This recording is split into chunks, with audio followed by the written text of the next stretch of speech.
Good morning students. बेटा today that is 21 जनवरी और business study का अपना नैक्सट टॉपिक जो कैपिटल स्ट्रक्चर स्टार्ट करांगे। कैपिटल स्ट्रक्चर की हुंदा है? कैपिटल स्ट्रक्चर थोड़ा जिवें पहला भी डिस्कस किया गा कि ये अपने रेशोज़ दो रेशोज़ आप मेन देखते हैं कि एक ऑनर्स की जी कैपिटल आ वो कितनी है और प्लस जी बोरोड कैपिटल आ वो कितनी है। मीनस शेयर्स ते डिबेंचर्स की जी रेशो है ਉਹਨੂੰ ਦੇਖਣ ਦੇ ਲਈ ਜਾਂ ਉਹਦੇ ਵਾਸਤੇ ਇੱਕ ਸਟਰਕਚਰ ਰੈਡੀ ਕੀਤਾ ਜਾਂਦਾ ਜਿਹਨੂੰ ਆਪਾਂ ਕੈਪੀਟਲ ਸਟਰਕਚਰ ਦਾ ਨਾਮ ਦਿੰਦੇ ਹਾਂ। ਜੇ ਆਪਾਂ ਡੈਫੀਨੇਸ਼ਨਸ ਦੀ ਗੱਲ ਕਰੀਏ ਦੁਗਲ ਦੀ ਤੇ ਕੈਪੀਟਲ ਸਟਰਕਚਰ ਕਹਿੰਦੇ ਆ ਉਹ ਫੇਸ ਹੈ ਜਿਹੜਾ ਕਵਰ ਕਰਦਾ ਹੈ ਕਾਹਦਾ ਕੰਬੀਨੇਸ਼ਨ ਦਾ, ਇਨਵੈਸਟਮੈਂਟ ਕੰਬੀਨੇਸ਼ਨ ਦਾ, ਜਿਹਦੇ ਵਿੱਚ ਆਉਂਦੇ ਆ ਲੌਂਗ ਟਰਮ ਡੈਟਸ ਜਿਹੜੇ ਡਿਬੈਂਚਰਸ ਹੁੰਦੇ ਨੇ, ਠੀਕ ਹੈ, ਮੋਰਟਗੇਜ ਹੋ ਗਏ, ਕੋਈ ਲੋਨ ਹੋ ਗਿਆ, as well as stock holder ਦੇ ਵਿੱਚ ਆਉਂਦੀ ਹੈ ਬੇਟਾ ਸ਼ੇਅਰ ਕੈਪੀਟਲ, ਜਿਸ ਵਿੱਚ ਆਪਾਂ ਰਿਟੇਨਡ ਅਰਨਿੰਗਸ ਨੂੰ ਵੀ ਨਾਲ ਲੈਂਦੇ ਹਾਂ। ਮਤਲਬ ਕਿ ਜਿਹੜੇ ਸਟਰਕਚਰ ਦੇ ਵਿੱਚ ਤੁਸੀਂ ਕੈਪੀਟਲ ਦੇ ਕੰਬੀਨੇਸ਼ਨ ਨੂੰ ਸ਼ੋ ਕਰਦੇ ਹੋ, ਇਨਵੈਸਟਮੈਂਟ ਦੇ ਕੰਬੀਨੇਸ਼ਨ ਨੂੰ ਸ਼ੋ ਕਰਦੇ ਹੋ, ਇਨਵੈਸਟਮੈਂਟ ਕੰਬੀਨੇਸ਼ਨ ਦੇ ਵਿੱਚ ਆਪਣੇ ਕੋਲ ਸ਼ੇਅਰ ਕੈਪੀਟਲ ਵੀ ਆਏਗੀ ਪਲੱਸ ਡਿਬੈਂਚਰਸ ਵੀ ਆਉਣਗੇ ਅਤੇ ਉਹ ਵਾਲੇ ਸਟਰਕਚਰ ਨੂੰ ਆਪਾਂ ਕੈਪੀਟਲ ਸਟਰਕਚਰ ਦਾ ਨਾਮ ਦੇਵਾਂਗੇ, ਠੀਕ ਹੈ।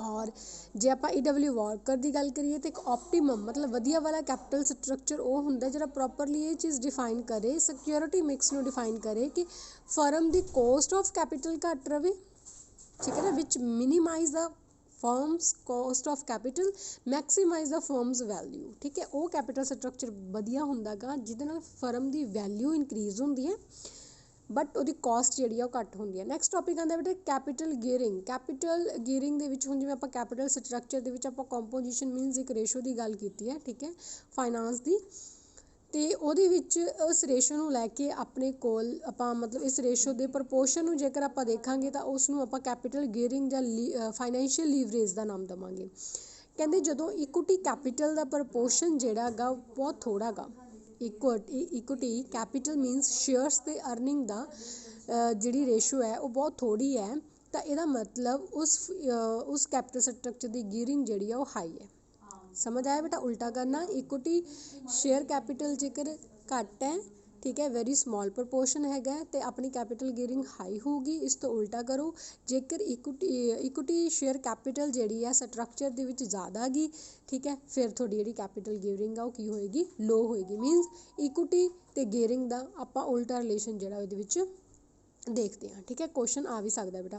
फिर आंदा जी कैपिटल स्ट्रक्चर के विच की मैं दस ही चुकी हाँ, इक्विटी शेयर कैपिटल भी आती है, प्रैफरेंस शेयर कैपिटल भी आती है, डिबेंचर्स भी आती है, लॉन्ग टर्म लोन भी आती है और रिटेन्ड अर्निंग्स भी आती हैं। Next is capital budgeting. Capital budgeting एक बेटा अजिहा प्रोसैस होंदा गा जिहदे विच आपां नुमैरिकली प्लान करते हैं कि आने वाले समय के आपां नूं कितनी पॉसिबिलिटी है फंड्स आने की, किवें असीं उहनूं यूटिलाइज़ करना, तो उहदे वास्ते एक बजट नूं आपां रेडी करते हैं तो उहनूं आपां कैपिटल बजटिंग का नाम दिंदे हैं। यानी कि जे आपां ग्रीन लॉ रिचर्ड की डेफिनेशन देखिए तो कैपिटल बजटिंग एक डिफाइन करता इनपुट्स नूं with the long term results नाल, ठीक है। ये तुसीं पढ़ लेना। Next very very important topic कि कैपिटल स्ट्रक्चर नूं किहड़े फैक्टर्स जिहड़े ने वो इफैक्ट करते हैं।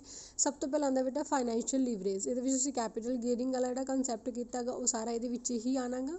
दूसरा आंदा जी ऑपरेटिंग लीवरेज। ऑपरेटिंग लीवरेज दे विच आऊगा कि जदों अपनी जिहड़ी ऑपरेशनस है, ठीक है, जिवें earning before income, earning before interest and tax जिहड़े होणगे, ठीक है, वो इच मेन बेस लैके चलणगे, ठीक है। उहदे अकॉर्डिंग आपां डिसाइड करते हैं कि जिहड़े कैपिटल स्ट्रक्चर है उहदे विच फर्म नूं शेयर कैपिटल ज़्यादा मतलब लैनी चाहिए या डिबेंचर्स ज़्यादा लेने चाहिए, ठीक है। थर्ड आंदा cost of capital. Cost of capital का मतलब हुंदा कि जिहड़ा तुहाडा स्ट्रक्चर है उन्होंने बनाने ते कितना खर्चा आ रहा है। मीनस देखो हुण देखो कहते जेकर तुसीं इंटरस्ट जिहड़ा डेब्ट ईजिली पे कर सकते हो, जिहड़ा इंटरस्ट है वो टैक्स, इंटरस्ट ते टैक्स इस दोनों की होंदे आ डिडक्ट हो जाते हैं। इस करके मतलब दोनों यानी कि लोन जिहड़ा एक तरह का डिबेंचर जिहड़ा गा वो एक सस्ता सोर्स पैंदा गा फाइनांस नूं रेज करन दा, ठीक है। और preference share is also a cheaper, क्यों? क्योंकि इहदा डिविडेंड की हुंदा फिक्सड हुंदा गा, बट डैट जिहड़ा गा ज़्यादा चीपर है प्रैफरेंस शेयर्स नालों, ठीक है।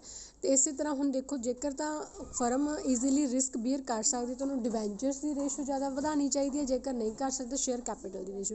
Next cash flow ability. Cash flow ability का मतलब होंदा है कि फर्म के विच कैश इनफ्लो ज़्यादा हो रहे हैं या आउटफ्लो ज़्यादा हो। जे इनफ्लो ज़्यादा ने तो डैट इशू कर सकती है, जे आउटफ्लो ज़्यादा ने तो शेयर्स जिहड़े वो इशू करेगी। फ्लैक्सीबिलिटी मीनस जिहड़ा कैपिटल स्ट्रक्चर फ्लैक्सीबल होना चाहिए which can be change according to situation. Next industry ਦਾ ਸਟੈਂਡਰਡ ਇਜ਼ ਆਲਸੋ ਇਫੈਕਟ ਦਾ ਕੈਪੀਟਲ ਸਟਰਕਚਰ। ਸਟੈਚੂਟਰੀ ਔਰ ਲੀਗਲ ਰਿਕੁਆਇਰਮੈਂਟ ਜੋ ਲਾਅ ਵੱਲੋਂ ਰਿਕੁਆਇਰਮੈਂਟਸ ਆਈਆਂ ਨੇ ਉਹਨੂੰ ਵੀ ਫੋਲੋ ਕਰਨਾ ਹੈ, ਤਾਂ ਵੀ ਤੁਹਾਡਾ ਜਿਹੜਾ ਕੈਪੀਟਲ ਸਟਰਕਚਰ ਆ ਉਹ ਇਫੈਕਟ ਹੋਏਗਾ। ਕੰਟਰੋਲ ਜਿਹੜਾ ਗਾ ਜਿਵੇਂ ਤੁਸੀਂ ਪਲਾਨ ਕੀਤਾ ਅਕੋਰਡਿੰਗ ਟੂ ਦੈਟ ਤੁਹਾਡਾ ਜਿਹੜਾ ਕੰਮ ਹੋ ਰਿਹਾ ਨਹੀਂ ਹੋ ਰਿਹਾ, ਇਹ ਤੁਸੀਂ ਕੈਪੀਟਲ ਬਜਟਿੰਗ ਨੂੰ ਦੇਖ ਕੇ ਹੀ ਇਨਸ਼ੋਰ ਹੋ ਸਕਦੇ ਹੋ। ਇਸ ਤੋਂ ਇਲਾਵਾ ਹੋਰ ਜਿਹੜੇ ਫੈਕਟਰਸ ਨੇ ਜਿਹੜੇ ਇਫੈਕਟ ਕਰਦੇ ਨੇ। ਨੈਕਸਟ ਗੱਲ ਕਰਦੇ ਹਾਂ ਆਪਾਂ ਕੈਪੀਟਲ ਦੀ। There are 2 types of capital, fixed capital and variable. ਠੀਕ ਹੈ, ਫਿਕਸਡ ਕੈਪੀਟਲ ਦਾ ਮਤਲਬ ਚਾਹੇ ਤੁਹਾਡੀ ਪ੍ਰੋਡਕਸ਼ਨ ਹੋ ਰਹੀ ਹੈ ਨਹੀਂ ਹੋ ਰਹੀ, ਯੂ ਹੈਵ ਟੂ मतलब issue that capital is known as fixed asset, like you have to purchase fixed assets like plant, building, machinery, land etc. that you have to have fixed capital in your firm। ठीक है, इस मतलब firm ਦੇ ਵਿੱਚ ਜੇਕਰ ਤੁਸੀਂ ਕੋਈ ਵੀ fixed assets ਨੂੰ ਪਰਚੇਜ਼ ਕਰਨਾ ਗਾ ਤਾਂ ਉਹਦੇ ਵਾਸਤੇ ਕਿਹੜੀ ਕੈਪੀਟਲ ਚਾਹੀਦੀ ਹੈ? ਫਿਕਸਡ ਕੈਪੀਟਲ ਚਾਹੀਦੀ ਹੈ। ਠੀਕ ਹੈ, ਇਹਦਾ ਦੂਜਾ ਨਾਮ ਬਲੌਕਡ ਕੈਪੀਟਲ ਵੀ ਹੈਗਾ। ਨੈਕਸਟ ਆਉਂਦਾ ਹੈ ਡੈਫੀਨੇਸ਼ਨ ਦੀ ਗੱਲ ਕਰਦੇ ਹਾਂ ਤਾਂ fixed capital fixed assets other non current assets ਨੂੰ ਕੰਪਰਾਈਜ਼ ਕਰਦੀ ਹੈ। ਫੀਚਰਸ ਕੀ ਨੇ? ਇਹ ਲੌਂਗ ਟਰਮ ਫੰਡਸ ਪ੍ਰੋਵਾਈਡ ਕਰਵਾਉਂਦੇ ਨੇ। ਠੀਕ ਹੈ, ਇਹ ਕੈਪੀਟਲ ਪਰਮਾਨੈਂਟ ਨੇਚਰ ਦੀ ਹੁੰਦੀ ਹੈ। ਇਹ 'ਤੇ ਜ਼ਿਆਦਾ ਖਰਚਾ ਕਰਨਾ ਪੈਂਦਾ ਕਿਉਂਕਿ ਤੁਹਾਨੂੰ ਪਤਾ ਹੈ ਮਸ਼ੀਨਰੀ, ਲੈਂਡ, ਬਿਲਡਿੰਗ ਜਿਹੜੀਆਂ ਉਹ ਇੰਨੀਆਂ ਸਸਤੀਆਂ ਨਹੀਂ ਹੁੰਦੀਆਂ ਨੇ, ਵੈਰੀ ਐਕਸਪੈਂਸਿਵ ਹੁੰਦੀਆਂ ਨੇ। ਫਿਰ ਇਹਨਾਂ ਵਿੱਚ ਆਪਾਂ ਸਿਰਫ ਇਹ ਜਿਹੜਾ ਕੈਪੀਟਲ ਆ ਫਿਕਸਡ ਐਸੈਟਸ ਵਿੱਚ ਹੀ ਇਨਵੈਸਟ ਕਰ ਸਕਦੇ ਹਾਂ, like land, building, machinery, plant etcetera. ਠੀਕ ਹੈ, ਔਰ ਫਿਕਸਡ ਕੈਪੀਟਲ ਦੇ ਵਿੱਚ ਜਿਹੜਾ ਸਟਰਕਚਰ ਹੈ, ਠੀਕ ਹੈ, ਆਪਾਂ ਕੋਸਟ ਦਾ ਸਟਰਕਚਰ ਤਾਂ ਇਫੈਕਟ ਹੋਊਗਾ ਹੀ ਹੋਊਗਾ, ਨਾਲ ਆਪਾਂ ਨੂੰ ਉਸੇ ਤਰ੍ਹਾਂ ਹੀ ਰਿਸਕ ਜਿਹੜਾ ਹੈਗਾ ਉਹ ਵੀ ਧਿਆਨ 'ਚ ਰੱਖਣਾ ਪਏਗਾ। ਟਾਈਮ ਲੈਗ ਹੋਏਗਾ ਬਿਟਵੀਨ, ਇਹ ਤਾਂ ਹੈ ਨਹੀਂ ਵੀ ਤੁਸੀਂ ਜਦੋਂ ਇਨਵੈਸਟਮੈਂਟ ਕਰਤੀ ਹੋਈ ਤੁਹਾਨੂੰ ਨਾਲ ਦੀ ਨਾਲ ਇਨਕਮ ਹੋਣ ਲੱਗ ਜੂਗੀ। ਨੋ, ਜਦੋਂ ਤੁਸੀਂ ਇਨਵੈਸਟਮੈਂਟ ਕਰਦੇ ਹੋ ਤਾਂ ਹੌਲੀ ਹੌਲੀ ਤੁਸੀਂ ਉਸ ਲੈਵਲ ਤੱਕ ਪਹੁੰਚਦੇ ਜਿਸ ਤੱਕ ਤੁਹਾਡਾ ਖਰਚਾ ਹੋਇਆ ਹੁੰਦਾ, ਤੁਸੀਂ ਉਹਨੂੰ ਕਵਰ ਅਪ ਕਰਦੇ ਹੋ, ਫਿਰ ਉਸ ਤੋਂ ਬਾਅਦ ਤੁਹਾਨੂੰ ਰਿਟਰਨ ਆਉਣ ਦੀ ਪੋਸੀਬਿਲਿਟੀ ਜਿਹੜੀ ਆ ਉਹ ਹੁੰਦੀ ਹੈ। ਦੇਰ ਆਰ ਸੋਰਸ ਦੇਖੋ ਹੁਣ ਫਿਕਸਡ ਕੈਪੀਟਲ ਕਿੱਥੋਂ ਆਉਂਦੀ ਹੈ। ਸਭ ਤੋਂ ਪਹਿਲਾਂ ਓਨਰ ਦੀ ਕੈਪੀਟਲ ਤੁਸੀਂ ਸ਼ੇਅਰ ਕੈਪੀਟਲ ਜਾਂ ਪ੍ਰੈਫਰੈਂਸ ਸ਼ੇਅਰ, ਇਕੁਇਟੀ ਸ਼ੇਅਰ ਤੇ ਪ੍ਰੈਫਰੈਂਸ ਸ਼ੇਅਰਸ ਵਿੱਚ ਲਿਖੋਗੇ। ਪਲੋਇੰਗ ਬੈਕ ਆਫ ਪ੍ਰੋਫਿਟ ਦਾ ਮਤਲਬ ਹੁੰਦਾ ਕਿ ਪ੍ਰੋਫਿਟ ਨੂੰ ਤੁਸੀਂ ਵੰਡਿਆ ਨਹੀਂ ਹੈਗਾ, ਉਹ ਦੁਬਾਰਾ ਤੋਂ ਬਿਜ਼ਨਸ ਦੇ ਵਿੱਚ ਲਗਾ ਦਿੱਤਾ ਗਿਆ। ਬੋਰੋਡ ਕੈਪੀਟਲ ਦੇ ਵਿੱਚ ਬੇਟਾ ਡਿਬੈਂਚਰਸ ਆ ਜਾਣਗੇ, ਲੌਂਗ ਟਰਮ ਲੋਨਸ ਆ ਜਾਣਗੇ, ਇਸ ਤੋਂ ਪਬਲਿਕ ਡਿਪੋਜ਼ਿਟਸ ਆ ਜਾਣਗੇ। ਜਿਹੜੇ ਇਹਦੇ ਫੈਕਟਰਸ ਆਉਣਗੇ ਬੇਟਾ, ਫੈਕਟਰਸ ਬਹੁਤ ਈਜ਼ੀ ਹੈ ਪਰ ਹਰ ਇੱਕ ਦੇ ਫੈਕਟਰਸ ਜ਼ਰੂਰ ਕਰਨੇ ਆ। ਠੀਕ ਹੈ, ਐਗਜ਼ਾਮ ਦੇ ਪੁਆਇੰਟ ਆਫ ਵਿਊ ਨਾਲ ਵੈਰੀ ਇੰਪੋਰਟੈਂਟ ਹੈ।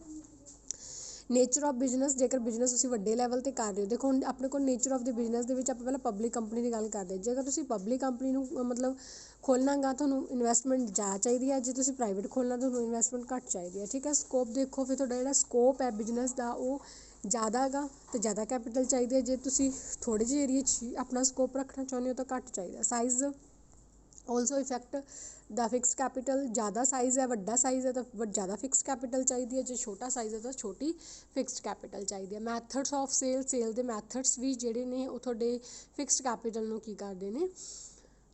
ਇਫੈਕਟ ਕਰਦੇ ਨੇ। ਸੇਲਸ ਦੇ ਵਿੱਚ ਜਿਵੇਂ ਤੁਸੀਂ ਸਿੱਧਾ ਡਾਇਰੈਕਟ ਪ੍ਰੋਡਿਊਸਰ ਕੰਜ਼ਿਊਮਰਸ ਨਾਲ ਸੇਲ ਕਰਨਾ ਚਾਹੁੰਦਾ ਜਾਂ ਵਿੱਚ ਆਪਣੇ ਮਿਡਲ ਮੈਨ ਪਾਉਣਾ ਚਾਹੁੰਦਾ, ਉਸ ਅਕੋਰਡਿੰਗ ਫਿਕਸਡ ਕੈਪੀਟਲ ਜਿਹੜੀ ਆ ਉਹ ਡਿਟਰਮਿਨ ਕੀਤੀ ਜਾਂਦੀ ਹੈ। ਨੈਕਸਟ ਆਉਂਦਾ ਗੁਡਸ ਪ੍ਰੋਡਿਊਸਡ, ਜਿਸ ਤਰ੍ਹਾਂ ਤੁਸੀਂ ਗੁਡਸ ਨੂੰ ਬਣਾ ਰਹੇ ਹੋ। ਠੀਕ ਹੈ, ਹੁਣ ਗੁਡਸ ਜਿਵੇਂ ਮੰਨ ਲਓ ਤੁਸੀਂ ਪ੍ਰੋਡਿਊਸਿੰਗ ਹੈਵੀ ਗੁਡਸ ਬਣਾ ਰਹੇ ਹੋ ਲਾਈਕ ਮੋਟਰ, ਕਾਰ, AC ਵਗੈਰਾ, ਤਾਂ ਉਹਦੇ ਵਾਸਤੇ ਫਿਕਸਡ ਕੈਪੀਟਲ ਕੀ ਚਾਹੀਦੀ ਹੈ ਆਪਾਂ ਨੂੰ? ਜ਼ਿਆਦਾ ਚਾਹੀਦੀ ਹੈ। ਜੇ ਤੁਸੀਂ ਲਾਈਟ ਵੇਟ ਵਾਲੀਆਂ ਚੀਜ਼ਾਂ ਬਣਾ ਰਹੇ ਹੋ ਲਾਈਕ ਸ਼ੈਂਪੂ, ਹੇਅਰ ਆਇਲ ਵਗੈਰਾ, ਦੈਨ ਤੁਹਾਨੂੰ ਘੱਟ ਫਿਕਸਡ ਕੈਪੀਟਲ ਦੀ ਲੋੜ ਪਏਗੀ। ਪ੍ਰੋਡਕਸ਼ਨ ਟੈਕਨੀਕ, ਜੇਕਰ ਤੁਹਾਡੀ ਟੈਕਨੀਕ ਮਹਿੰਗੀ ਹੈ ਤਾਂ ਜ਼ਿਆਦਾ ਫਿਕਸਡ ਕੈਪੀਟਲ ਚਾਹੀਦੀ ਹੈ, ਜੇ ਸਸਤੀ ਹੈ ਤਾਂ ਘੱਟ। ਠੀਕ ਹੈ, ਪਾਪੂਲੇਸ਼ਨ ਦਾ ਟਰੈਂਡ ਦੇਖੋ, ਉਹਦੇ ਅਕੋਰਡਿੰਗ ਫਿਕਸਡ ਕੈਪੀਟਲ ਤੁਸੀਂ ਡਿਟਰਮਿਨ ਕਰਦੇ ਹੋ।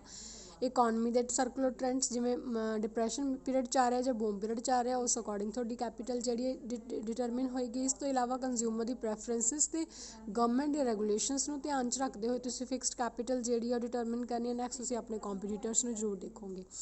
ਫਿਕਸਡ ਕੈਪੀਟਲ ਤੋਂ ਬਾਅਦ ਨੈਕਸਟ ਆਉਂਦੀ ਹੈ ਬੇਟਾ ਆਪਣੀ ਵਰਕਿੰਗ ਕੈਪੀਟਲ ਸ਼ਾਰਟ ਟਰਮ ਦੀ, ਜਿਹੜੀ ਕੈਪੀਟਲ ਤੁਸੀਂ ਸ਼ਾਰਟ ਟਰਮ ਨੀਡਸ ਨੂੰ ਫੁਲਫਿਲ ਕਰਨ ਲਈ ਯੂਜ਼ ਕਰਦੇ ਹੋ ਵਰਕਿੰਗ ਕੈਪੀਟਲ ਕਹਿੰਦੇ। ਡੇ ਟੂ ਡੇ ਜਿੰਨੀਆਂ ਵੀ ਸਾਰੀਆਂ ਐਕਟੀਵਿਟੀਜ਼ ਹੁੰਦੀਆਂ ਨੇ ਉਹਨਾਂ ਨੂੰ ਫੁਲਫਿਲ ਕਰਨ ਦੇ ਲਈ ਤੁਹਾਨੂੰ ਕਿਹੜੀ ਕੈਪੀਟਲ ਦੀ ਲੋੜ ਪੈਂਦੀ ਆ?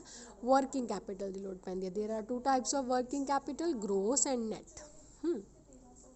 ਗਰੋਸ ਵਰਕਿੰਗ ਕੈਪੀਟਲ 'ਚ ਬੇਟਾ ਇਕੱਲੇ ਕਰੰਟ ਐਸਟਸ ਹੀ ਆਉਂਦੇ ਨੇ। ਇਹਦੇ ਵਿੱਚ ਆਪਾਂ ਕਰੰਟ ਲਾਇਬਿਲਿਟੀਜ਼ ਨੂੰ ਮਾਈਨਸ ਨਹੀਂ ਕਰਦੇ ਹੈਗੇ। ਜਦੋਂ ਆਪਾਂ ਕਰੰਟ ਲਾਇਬਿਲਿਟੀਜ਼ ਨੂੰ ਮਾਈਨਸ ਕਰਤਾ ਤਾਂ ਆਪਣੇ ਕੋਲ ਨੈਟ ਵਰਕਿੰਗ ਕੈਪੀਟਲ ਜਿਹੜੀ ਆ ਉਹ ਆ ਜਾਂਦੀ ਆ। ਉਸ ਤੋਂ ਬਾਅਦ ਆਪਾਂ ਗੱਲ ਕਰਦੇ ਹਾਂ ਫਿਰ ਆਪਾਂ ਪੁਆਇੰਟ ਆਫ ਵਿਊ ਨੀਡ ਦੇ ਅਕੋਰਡਿੰਗ, ਤਾਂ ਆਪਣੇ ਕੋਲ ਵੀ 2 ਤਰ੍ਹਾਂ ਦੀ ਵਰਕਿੰਗ ਕੈਪੀਟਲ ਹੁੰਦੀ ਆ, ਪਰਮਾਨੈਂਟ ਜਿਹੜੀ ਫਿਕਸਡ, ਵੇਰੀਏਬਲ ਜਿਹੜੀ ਫਲਕਚੁਏਟ।